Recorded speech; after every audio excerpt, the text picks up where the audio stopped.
দ্বিকক্ষের বিষয়টা আজকে আর আলোচনায় আসেনি। আজকে যে বিষয়টা ছিল ওটা পরে আসবে। প্রথম কথা হচ্ছে, হ্যাঁ, কয়েকটা রাজনৈতিক দল এই কথাটা তুলেছেন যে নির্বাহী বিভাগের ক্ষমতাকে খর্ব করা হচ্ছে কিনা।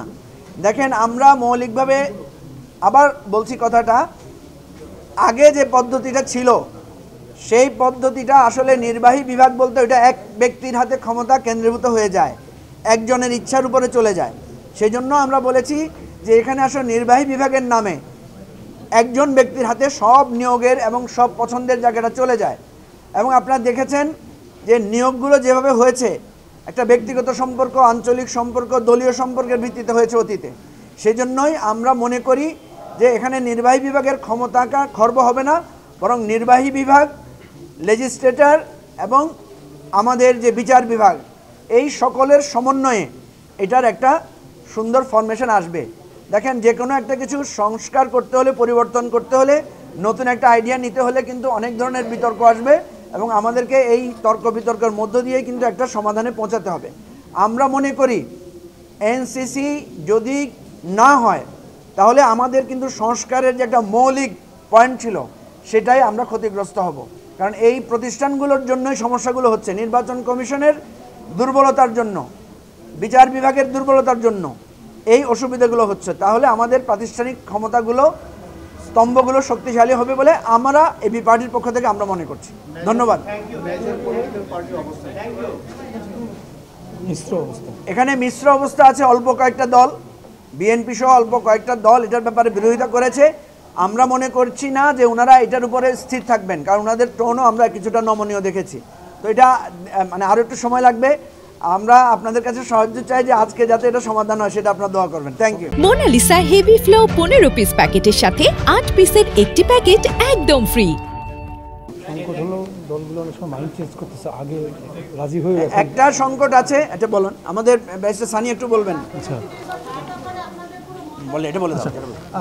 যেটা নতুন সংকট পরিলক্ষিত হচ্ছে আর কি, যে অনেক রাজনৈতিক দল তারা যে সংস্কার কমিশনগুলোতে এর আগে যে দফায় দফায় মিটিং হয়েছে তারা কোনো বিষয়ে একমত পোষণ করেছে, কিন্তু নতুন করে যখন আজকে মিটিং হচ্ছে বা গতকালকে হয়েছে, তারা আগেরটাকে বিবেচনা না করেই, এটা কি আমি জানি না আসলে মানে কেন করছে, দেখা যাচ্ছে যে আজকে নতুন করে ওটা আবার দ্বিমত পোষণ করছে।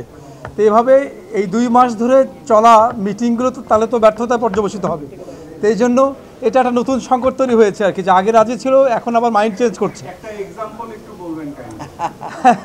সুনির্দিষ্টভাবে এক্সাম্পল আমি কোনো নির্দিষ্ট দল বা ব্যক্তির নাম বলতে চাই না, বাট এরকম উদাহরণ একাধিক আছে আর কি।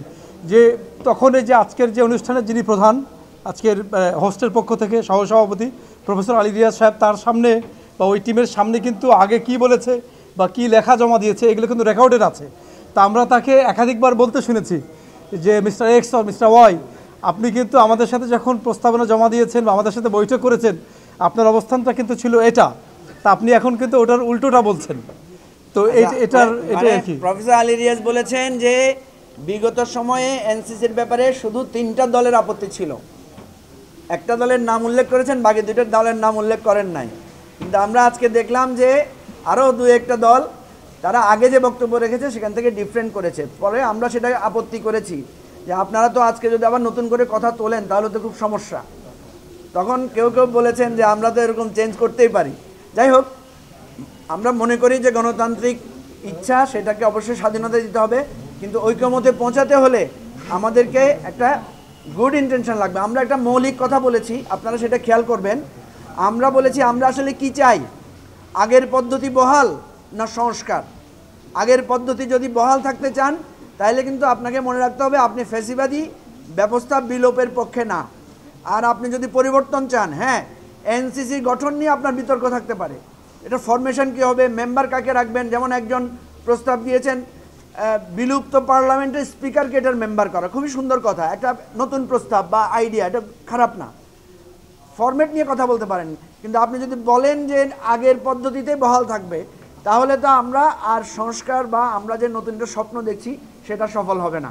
তো সমস্যা যেটা হয়, যারা মনে করেন যে তারা ক্ষমতায় যাবেন, ক্ষমতায় যাওয়ার আগ্রহী, তারা সাধারণত সংস্কারটাকে গ্রহণ করতে চান না। অতীতে আপনারা দেখেছেন যে বিশেষ ক্ষমতা আইন বাতিলের ব্যাপারে যারা ক্ষমতা আসেন, র্যাব বিলুপ্তের ব্যাপারে আমরা দেখেছি ক্ষমতা আসলে কেউ এগুলো বিলুপ্ত করতে চান না। তো আমরা চাই যে এই একটা সুযোগ এসেছে অন্তর্বর্তীকালীন সরকারের সময়ে, এখন আমরা এই জিনিসটা যাতে ফয়সালা করতে পারি, সেটা আমাদের জন্য সহজ হবে।